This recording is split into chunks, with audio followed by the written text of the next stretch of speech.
Well, hello, welcome, South Sea folk. We're back again for another podcast focusing in on all the life that goes on around South Sea, and there's certainly a load of that going on, and it's really starting to bubble up quite fiercely as we come out of lockdown, which is fantastic. So welcome, Lou. Welcome again to one of our podcasts. We just keep on going. Yeah. Hello, John. It's nice to see you and speak to you. And have you had a good week? Yeah, yes, it has been a good week. It's been a cold week, but it's been a good week because the sun's been out. I know we need a little bit of rain, but apart from that, yeah, it's been really nice and nice to see the life coming back. So I've actually been able to go to a pub. When I went to a pub I found that I'd never heard of before, and it's called the Artillery.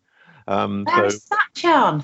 that's up near is it Locks Road, Locks Way? It's up near that part of the world, so around there, and it's a lovely little pub, and there's the Oyster just down the road from there, and there's House at Home. There's all kinds of stuff, and it's great to see them getting some business now, and starting to get some life. And then of course we've got middle of May, where then be able to open up indoors and all the retail. I went to Gun Wharf, Lou. Oh, that was mad. Absolutely mad. Have you been Was out and about it? for any of the shops? Yeah, it's so busy, so Do you busy. know And what? I mm, haven't, John, because I'm having my first jab next week, and I just thought I'm not gonna rush out and go crazy. mm, I'm just gonna take it steady. But I mean, I love the fact that the wonderful yeah, excited posts that you see on social media with all the play independents yeah, opening, being able to offer seating outside, and just being able to pop into one of the shops to just buy something, like the South Sea Bathing Hut, yeah, yeah. or just like unlike Rose Clover, and just places dotted about that we just haven't been able to go inside. Mm, So that's nice. I just think it's lovely that we get hopefully getting back to some kind of yeah. normality. It's good to see that they Yeah. haven't. A lot of them. I mean, there's very few holes in Albert Road, is there, where you'd think small independents would have struggled in the time that we've had, but it does seem that they've managed to keep going, which is fantastic. We've got a music festival this weekend in Palmerston Road, which is great. There's so much stuff now going on, and of Yeah. course, we've got our guest on today's podcast. So, Lou, I'll leave you to the wonderful privilege of introducing our guest for today. Oh, thank you. Yeah. So we've got Susan Court on today from Island Hampers. So hello, Susan. Hi, morning. Thank you for joining us. So for anyone listening, can you just introduce yourself and just introduce your business? Hi. Well, I we moved to South Sea around 4 years ago and fell in love with the area. My husband did live here in his younger days, so we've kind of come back here after the girls have all left home. Absolutely loved it. Our first Christmas here, I made up hampers for all our friends and relatives of local goods. We were just kind of blown away by the amount of local creatives and small Mm, businesses there are here. Coming Yeah. from the countryside, it was like, wow, this is great. And that's kind of how it all started. And then I do small business admin most of the time, having had a small business mm. and sold it in Wickham. And during lockdown, I didn't really have a great deal to do. So I thought, oh, yes, go back to the idea of the hampers and try and make a go of it. And that's what I did, really. And was quite surprised at how it's taken off. I'm really happy with it all. Oh, and I love it. I love it Mm. because how I found you was because I love the fact that, in your hampers you put like, we've already had a chat about Spice Island chili, but you put kind of really cool independent small businesses in there. We've got Portsmouth Distillery and Yeah, Broadway uh, Roasters, yeah, they're in there, there's which is just brilliant. all little lovely little, it makes up a fantastic hamper, doesn't it? Well, yeah, I kind of think some of them are just people that just independent people that run their businesses from home. Yeah, And some of them are bigger, like Portsmouth Distillery, but they're all local. And I kind of think co-marketing is like a way forward, so we can all promote each other. So yeah. I promote them, and hopefully in turn they promote me, and it's kind of win-win for the small business. So Yeah. how do you And choose local. your suppliers then, Susan? What do you have? Obviously, you haven't got a checklist. I presume you No. haven't. But but there has to be some kind of integrity around the way you choose them, though, doesn't it? As to what you're not going to chuck a can of Heinz baked beans in there. No, they have to be local straight off. Yeah. And they have to be interesting, I think, and something. Quite often, it's just something I think, oh, I really like that. Yeah, Or, yeah. oh, I'd really like one of those. And I try, when I put the hampers together, I try and think. So if I was giving that to somebody for their birthday, I try and think of all the things that they might like. So they might. Oh, they go together. So you've got that cohesion amongst the type of products. I mean, let's name a few of those. So you've got Broadway Roasters in there that are just around the corner from me. You've got Portsmouth Distillery, haven't you? As part of that.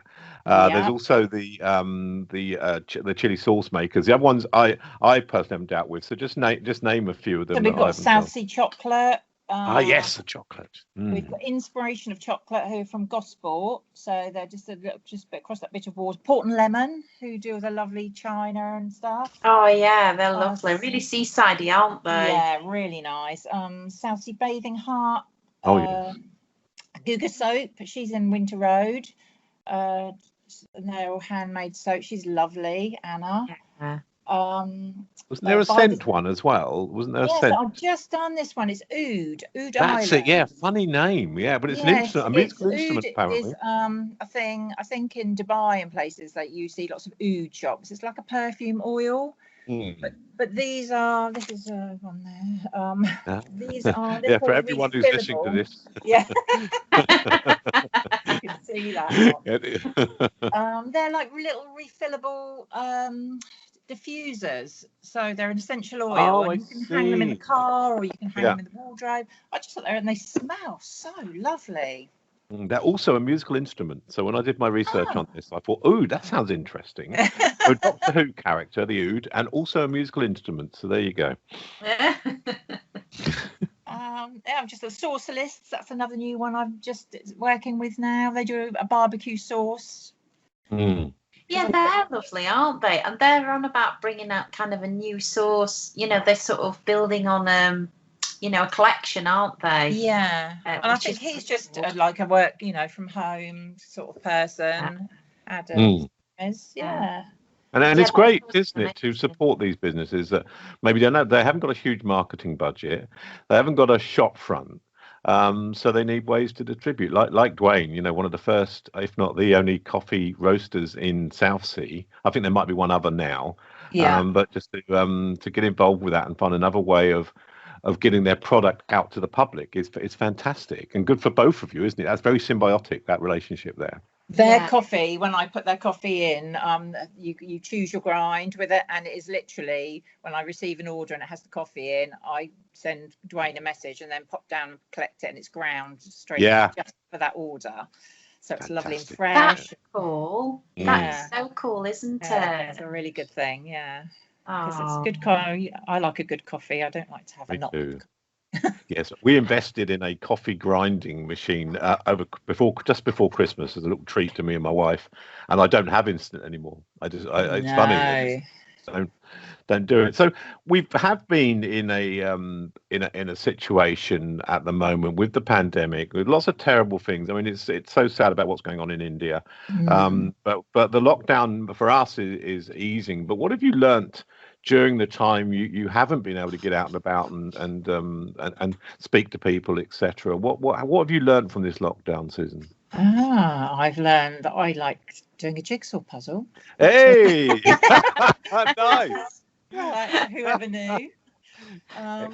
We got one from My Dog Size. He did launched as well. Yeah, he'd launched a couple last year, and it was really tricky.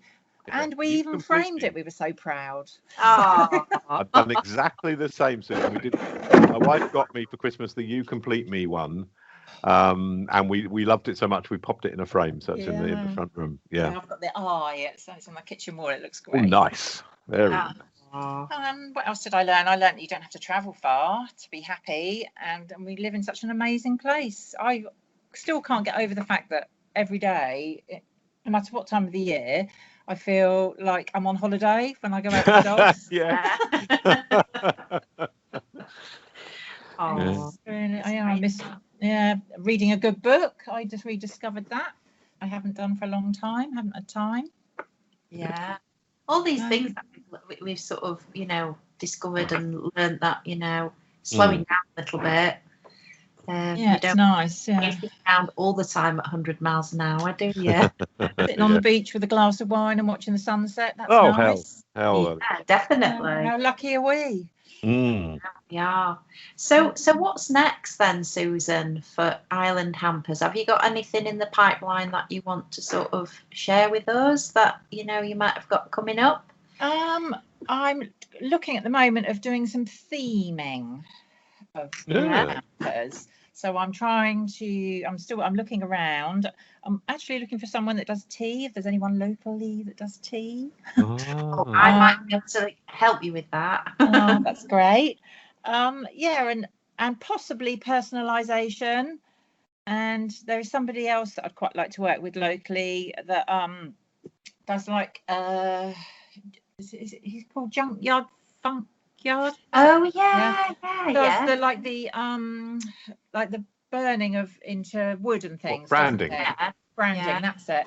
I'm wondering if maybe looking at doing something that I could actually brand my own things. He does like bottle openers and things like that. I'm wondering if that would be something that would work really well if people like me that much. I don't know. that name on their bottle opener and stuff. Oh, definitely. I think it's a thing on there, or just make it a bit unique to the area. I've also spoken to Fark in the past about using some of his merchandise. Yeah. Nice. Yeah, because he does it. They've got their place up now, their new place. Yeah, I don't know when it's amazing. Have you been in there? At the end of the month, I believe. Okay. Fantastic. I don't know if that's this month or next month. That's what his builder told me. But he gave us a guided tour the other day. It looks fantastic. Oh, fantastic. We have quite a few Farks around the house, around the garden. Yes, we do. Well, he used to be where Dwayne is. That's and right. Dwayne was there, and also Pompey Banana Club were in there, and they're now in Sensation. So I've got a few birds around the house and some cans and all kinds of stuff. Same. Yeah. I've even got a little Fark bird in Norfolk. Oh, I have a little bit of South Sea there, which is lovely because I'm by the coast there, but people in Norfolk, they don't know Fark that well, so you get a lot of comments of people saying, "Oh wow, love that seagull." Brilliant. We've got one on the back of our camper van, so nice. He travels with us everywhere. Absolutely perfect. So how do people find out about Island Hampers then, Susan? If anybody's listening to the podcast and they want to find out about you and your business, how do they go about that? Okay, so I've obviously got my website, which is a selling website. And on lovely and easy to use, Susan, I must say. Thank you. It's just it's because you can get websites that are very cluttered and you can do everything there, but they tend to be quite difficult to navigate around. Whereas your one, you know where to go, you know how to get stuff, and it's just a very simple website, which is brilliant. Oh, thank you. That's really kind to say. So I built it myself, and so it's a kind of a learning curve as we go. And social media, I try to be quite active on Instagram, which also has a retail attached to it, and Facebook. And I've just started doing TikTok, which is a bit like, have you know what I'm doing? I don't use TikTok, no. I don't use it, but I'm always fascinated by it. But every time I see it, there's always somebody dancing, so I think I might be a bit embarrassing for my children if I try to use it. I might get a phone call from my son saying, "What are you doing, Mom?" Put some flossing on there. There you go, that's a thing. Yeah, so embarrassing. So as well as that, we've got, I wrote a feature about you, didn't I, Susan, which is on my website. So that's a whole post which has got links to all of your business and your social media, so people could have a click on that and read about you. Go to South Sea Folk and have a look. Yeah. The other local got the awards coming up. Do go and vote, everyone, if you're listening. Go along and vote for your best local business. There's lots of different themes on there, and we'll be doing the awards fairly soon, so that's brilliant. Yeah, definitely. So we've just got some last couple of questions that John's you, which is a bit away from the normal questions, aren't they, John? It's a bit about you, Susan, not about your business, but about you. There's Okay, only a yeah. couple of them here. Well, maybe I should add a random one on the end just to catch you by surprise. Oh, don't do that. Are you a spicy person or are you a cool person? Oh, well, I asked my girls this yesterday and they said definitely spicy. And yet my good friend said, oh, definitely you're quite cool, but you are spicy as well. Bit of both. Yeah. I said that makes me sound a bit lukewarm. Yes, tepid. Yeah, I think I quite like that. So is that on your tastes, or I mean, you know, if you were to go out and say go to an Indian restaurant or whatever, choose your culinary mode, would you go for a hot food or something a bit on the milder side? Oh, definitely spicy hot. Yeah, Excellent. definitely. Yes, I agree with you on that one. Okay, and I'm going to give you an hour with anyone you want, dead, alive, famous, not famous, but you can have an hour to sit down with them, ask them all the questions. They've got to be open, they've got to be candid. Who would that person be? Right, I thought a lot about this, and do you know what? It would have been my nana. Yes. Because she was really inspirational. She was a single parent of 3 children. She had her own business. And she had a little wool shop, and as a child I used to love going there. We had all the old haberdashery cupboards, and everything. And all the customers used to come in, and I used to absolutely love her. And she did that until, crikey, into her 70s. She ran that business, and I think for someone of that time, that generation, it was quite inspirational to stand there on her own and bring those children up, because they were young when she was first a single mother. And so it would be her. And she was glamorous as well. What was her name, and where did she have her wool shop? Her name was Jenny, and she had a wool shop in Wendover in Buckinghamshire. Initially it was by the old fire station, which was quite exciting. And I was very little.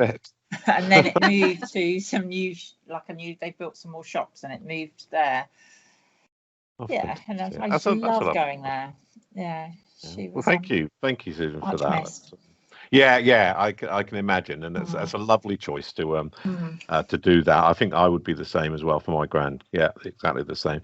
So, okay, before we sign off, then it's been a pleasure. Just again, shout out to where people can come and find you and buy your hampers. So islandhampers.co.uk. You can find me on Instagram as Island Hampers and Facebook. And also TikTok. Fantastic. Which is a bit strange. And go and support your and Southsea folk as well. And Southsea folk, yes. Excellent. Go and support and go and order a hamper from Susan. So if somebody orders a hamper, how long does it take from placing an order before they get the recipient gets their order then? Anything outside of PO1 to PO5 goes with Royal Mail, so that's kind of a little bit out of my hands, but I use first class. But all the ones that are a local delivery, which is PO1 to PO5, I try to do in the next day or two, depending on some of the products, because they're handmade, I sometimes have to go back to the supplier and say, I need one of these quickly, or like with the coffee, which is freshly ground, to order.